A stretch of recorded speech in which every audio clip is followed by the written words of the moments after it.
नमस्कार दर्शकों, स्वागत है आप सभी का एपेक्स न्यूज इंडिया के विशेष कार्यक्रम भाग्य कनेक्शन में। आपके साथ मैं हूं गीता। दर्शकों, जिस शास्त्र से संसार का ज्ञान, जीवन मरण का रहस्य और जीवन के सुख दुख के संबंध में ज्योति दिखाई दे, वही ज्योतिष शास्त्र है। और आपके लिए हमने इस विशेष प्रस्तुति में शामिल किया है भाग्य से जुड़े हर पहलुओं को। और हम अपने इस विशेष कार्यक्रम में आपके लिए पंचांग और राशिफल तो लाते ही हैं, और इसके साथ ही हमेशा की तरह धर्मशास्त्र पर भी चर्चा करते हैं। दर्शकों, हमेशा की तरह आज भी भाग्य कनेक्शन में हमारे साथ मौजूद है देश के जाने माने धर्मशास्त्री, विद्यावारिधि आचार्य श्री दीनदयाल मणि त्रिपाठी जी। आचार्य जी, बहुत बहुत स्वागत है हमारे विशेष कार्यक्रम में जुड़ने के लिए। तो दर्शकों, आइए शुरू करते हैं आपका अपना खास कार्यक्रम भाग्य कनेक्शन। और सबसे पहले हम बात करेंगे कौन सा मुहूर्त शुभ है और कौन सा अशुभ, क्या कुछ कहती है ग्रहों की चाल। आचार्य जी, हमारे दर्शकों को शुक्रवार के पंचांग के बारे में बताएं।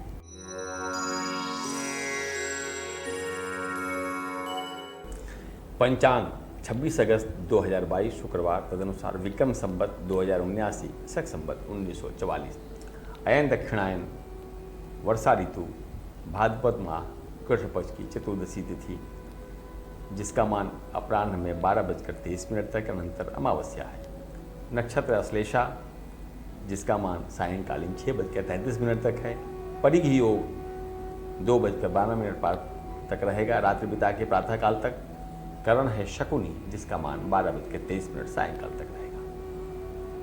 साथ ही उसके अनंतर चतुष्पादी कर्ण रहेगा 1:08 रात्रि में प्रातःकाल तक। सूर्योदय 5:56 प्रातः पे है। सूर्यास्त है 6:49 सायंकाल। राहु काल का मान 10:46 पूर्वाह्न से मध्याह्न में 12:23 तक रहेगा। तो दर्शकों, ये था हमारा शुक्रवार का पंचांग। अब आचार्य जी से जानते हैं। पिछले कार्यक्रम में आचार्य जी ने हमें यज्ञ प्रणाली पर बहुत ही अच्छी जानकारी दी थी। आचार्य जी, हम चाहते हैं कि यज्ञों के बारे में हमारे दर्शकों को कुछ और जानकारी दें।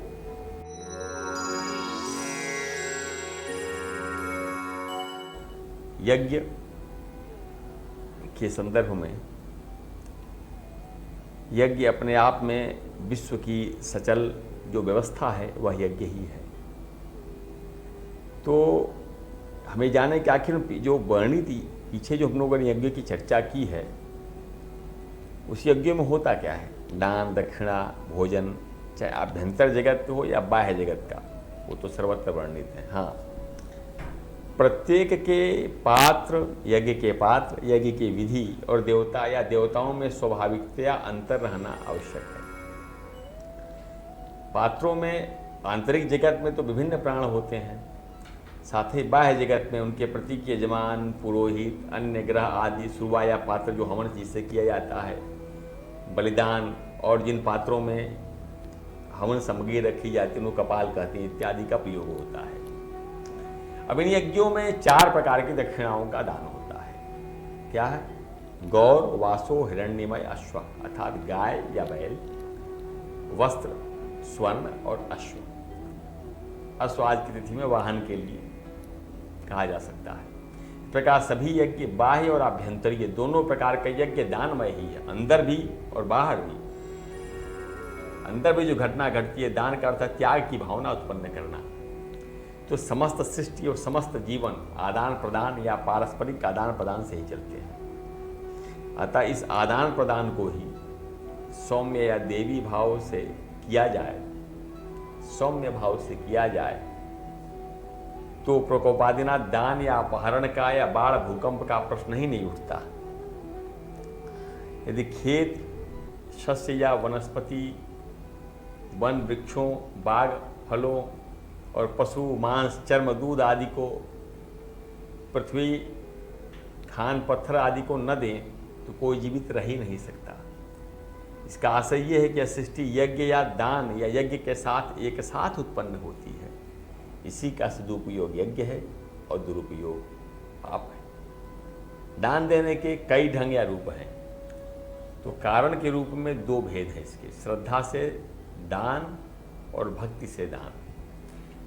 प्रथम तो योग्यतानुकूल लिया जाता है।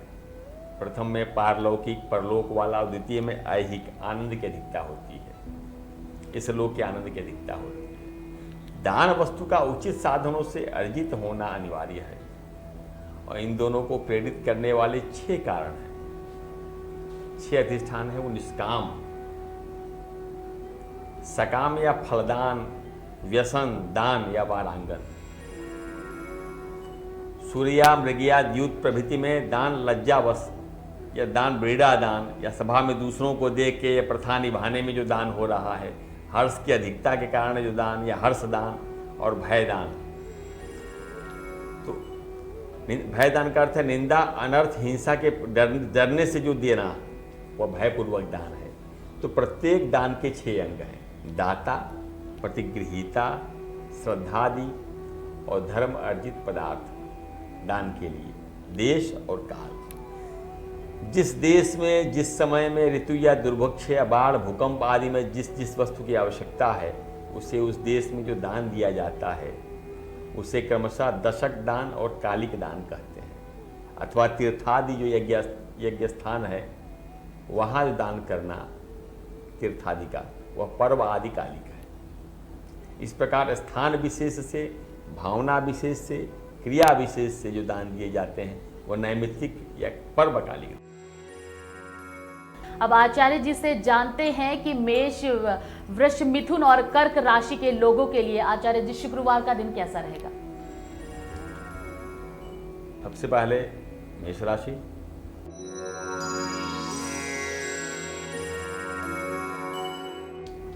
मेष राशि के जातक वो किसी के घर से निमंत्रण आ सकता है, किसी प्रयोजन में कहीं दूरों को जाना पड़ सकता है, या फिर घर से ही कोई सदस्य कहीं से घर से बाहर जाने के लिए प्रवृत्त करेगा। यह जाना आपके लिए अनुकूल हो सकता है। कुछ ऐसे अवसर या हर्ष के क्षण मिल सकते हैं आपके गमन से, इसलिए आपको आज उस प्रसंग में कहीं अगर निमंत्रण आए तो जरूर जाना चाहिए। वृषभ राशि।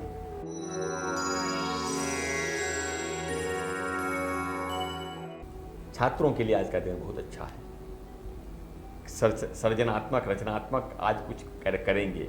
साथ ही माता पिता को उनकी अनुकूलता, माता पिता की अनुकूलता उनको प्राप्त होगी और साथ ही मंगल कार्यों का भी घर में कोई अनुष्ठान होगा। मिथुन राशि। वे जातक जो प्रणय संबंध में हैं, वे आज प्रेमी के साथ कहीं भ्रमण या संवाद की योजना बना सकते हैं। ये दूर रहते हैं तो कुछ विशेष कुछ करने का विचार उनके मन में आएगा। साथ ही जो विवाहित दंपति हैं उनको आज परिवार में कुछ विशेष हर्ष के पल अनुभव में आएंगे। कर्क राशि।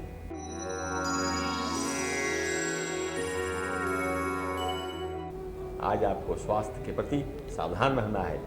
उदर में क्लेश की संभावना हो सकती है, इसलिए शुद्ध भोजन करें, बाहर के भोजन की उपेक्षा करें, घर का बना हुआ शुद्ध भोजन करें।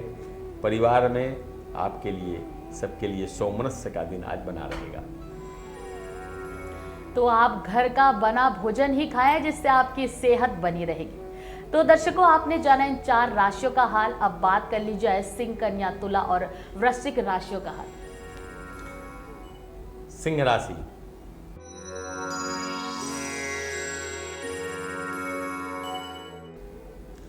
जो आजीविका का अनुसंधान कर रहे हैं उनके लिए आज अच्छे अवसर आने वाले हैं, लेकिन अगर आप गंभीर ध्यान नहीं देंगे तो वे अवसर निकल सकते हैं। इसलिए अपने चतुर्दिक देखें और आजीविका के अवसर को न जाने दें। जो व्यापार में हैं उनके निकट व्यापार के सुंदर अवसर आने वाले हैं, वे भी व्यापार और अर्थ के स्रोतों को न जाने दें। कन्या राशि।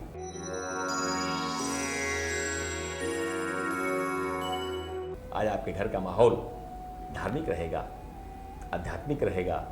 साथ में आप दिन भर के अनंतर आप किसी देवालय के दर्शन के लिए भी जा सकते हैं। सपरिवार भ्रमण की भी योजना बनने की, आनंद की भी योजना बनने की संभावना है। तुला राशि।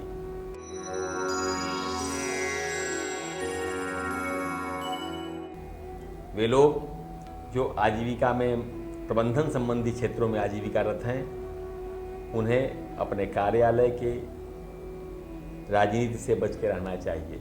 उसमें उनको सहभागी, सक्रिय नहीं होना है। अन्यथा यह आपके प्रतिकूल परिणाम कर सकता है, आजीविका पे प्रभाव पड़ सकता है। इसलिए आप किसी आज विवाद से बच कर रहें। वृश्चिक राशि,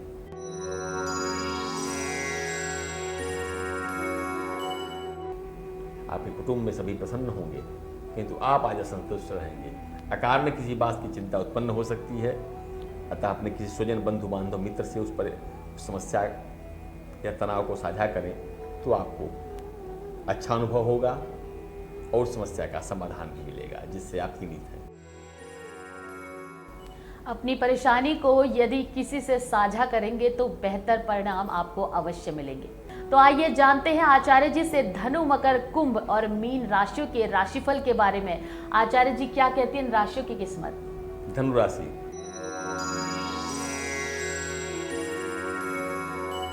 यदि आप किसी के प्रति प्रेम में हैं, आकर्षण में हैं, तो आज आप संवाद कर सकते हैं, किंतु आक्रामक होने से बचना है।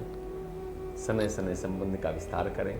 साथ ही जो आज आजीविका क्षेत्र में हैं उनको भी कुछ अच्छे अवसर आने वाले हैं, लेकिन उसमें भी वे तीव्रता न करेंगे, ध्यान से करेंगे तो आजीविका में जो व्यापार में हैं उनको ऐसे संबंध बनेंगे जिससे वो भविष्य में लाभ दें। मकर राशि,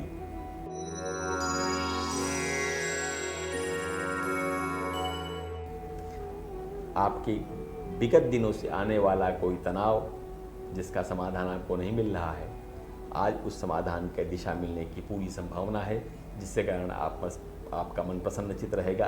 किसी अनसुलझी समस्या के समाधान से मन सदा आनंदित होता है। कुंभ राशि,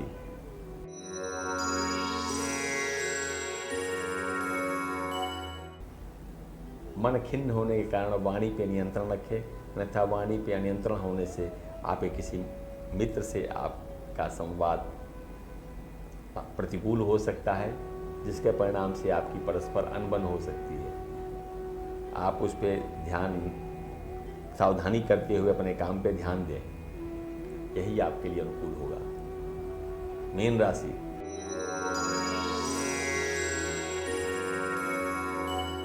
वे लोग जो दाम्पत्य की योजना में है, दाम्पत्य की परीक्षा में है, या मीन राशि के जातक जिनके दाम्पत्य की योजना बन रही है, उनके लिए मातृपक्ष से विवाह संबंधी कुछ अच्छे संबंध, रिश्ते आ सकते हैं जो सबके लिए अनुकूल होंगे।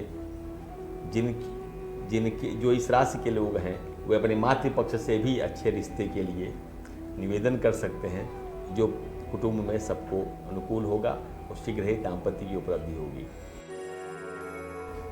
तो दर्शकों, सभी राशियों के लिए, चारों राशियों के लिए कुछ मामलों में दिन काफी अच्छा रहेगा और इस दिन का पूरा आनंद उठाएं। आचार्य जी, आपका बहुत बहुत धन्यवाद हमारे विशेष कार्यक्रम भाग्य कनेक्शन से जुड़ने के लिए।